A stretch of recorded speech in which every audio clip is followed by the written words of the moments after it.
L'inceste est une infraction qui sanctionne le sexe entre membres d'une famille. Donc l'inceste, c'est la prohibition des relations sexuelles entre les membres d'une famille. Maintenant, lorsque il n'y a pas de consentement, on parle de viol. Maintenant, si le viol est perpétré par un membre de la famille, par un membre de la famille sur un autre membre de la famille, il s'agit là de l'inceste. Mais les deux infractions se cumulent. L'inceste, c'est la prohibition de relations sexuelles entre ascendants à tous les degrés. Donc on part des arrière-grands-parents jusqu'aux arrière-petits-enfants. C'est interdit par la loi. Et le législateur a dit à tous les degrés. C'est-à-dire que le législateur camerounais a pris en compte les spécificités sociologiques du Cameroun. C'est pour ça que très souvent, pour revenir au social, même dans les cousins, maintenant, la prohibition concerne aussi les relations entre frères et sœurs, légitimes, naturelles ou adoptives. C'est-à-dire que ce n'est pas que le lien de sang qui est protégé, même le lien d'adoption. C'est-à-dire que j'ai vu un cas là. Très bien, tout à l'heure, monsieur parlait voilà, de cela. Une personne, votre épouse, votre époux, ramène un enfant dans votre domicile. Cet enfant-là est sous votre protection. Vous n'avez pas de lien de sang, mais vous avez un lien juridique qui est là, qui est une adoption. Le 360 qui parle de l'inceste. Et les sanctions, il y a des sanctions, des peines privatives de liberté, il y a des amendes, et puis il y a des dommages et intérêts. C'est la même chose pour le viol, quoi. C'est la même chose.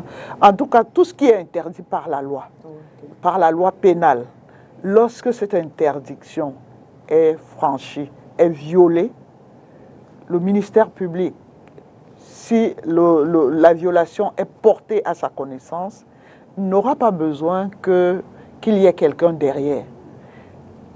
Vous dénoncez auprès du ministère public et le ministère public peut se saisir du dossier pour amener à la sanction. La première chose qui coince, c'est la dénonciation. Beaucoup de femmes, moi j'ai vu un jour une artiste, pour ne pas la citer, Caresse Fotso, avait fait juste sur son mur venez mes gens, on dénonce les violeurs.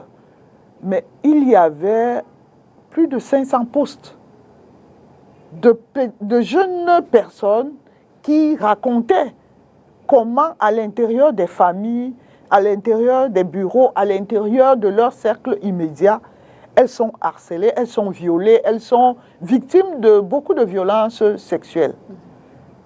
Maintenant, donc, le premier obstacle, c'est la dénonciation.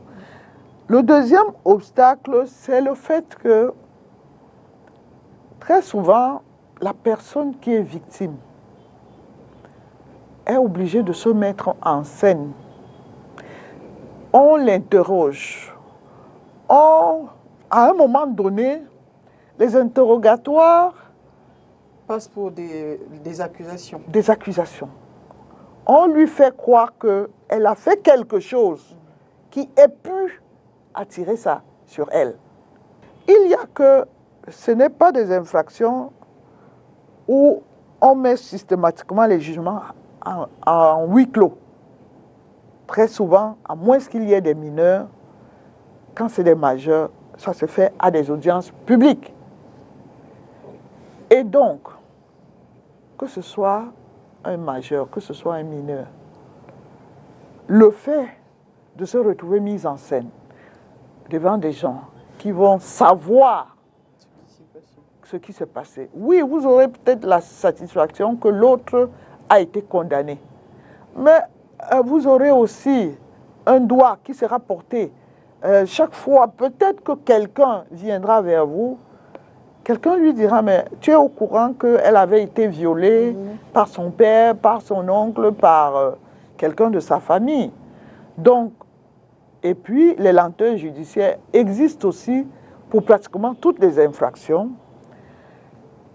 Et la preuve en matière de viol est très difficile aussi. Parce que comme je vous ai dit tout à l'heure, le viol, l'inceste suppose des relations sexuelles. Et les relations sexuelles supposent qu'on apporte une certaine preuve.